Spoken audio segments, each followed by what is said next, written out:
ছোটবেলায় স্কুলে সবার টিফিন বক্স খুললেই একটা চাউমিন কিন্তু কমন ছিল। সাদা চাউমিন আলু পেঁয়াজ দিয়ে, কোনো কোনো দিন ডিম থাকতো, আবার কোনো কোনো দিন সেটাও থাকতো না। চলো আজ একসাথে ওটাই বানাবো।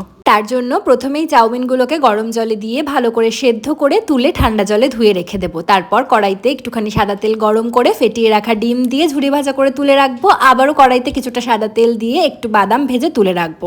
তারপর ওই তেলের মধ্যে দিয়ে দেবো একে একে পেঁয়াজ কুচি, কাঁচা লঙ্কা কুচি, একটা কুচিয়ে রাখা আলু, তারপর পরিমাণ মতো নুন দিয়ে সবকিছু ভালো করে ভাজা ভাজা করে নেব। যখন আলু সেদ্ধ হয়ে আসবে তখন আগে থেকে সেদ্ধ করে জল ঝরিয়ে রাখা চাউমিনটা দিয়ে ভালো করে নাড়াচাড়া করে পরিমাণ মতো লবণ, এক প্যাকেট গোটা ম্যাগি মশলা। অবশ্য ছোটবেলার চাউমিনটাই কিন্তু ম্যাগি মশলা দেওয়া হতো না, কিন্তু আমি টেস্টের জন্য দিলাম। তারপর আগে থেকে ভেজে রাখা ডিম বাদামটা দিলাম, কিছুটা গোলমরিচ গুঁড়ো দিয়ে ভালো করে সমস্ত কিছু ভাজা ভাজা করে নিলেই আমাদের সেই স্কুলের টিফিন বক্সের চাউমিন কিন্তু একদম রেডি হয়ে যাবে।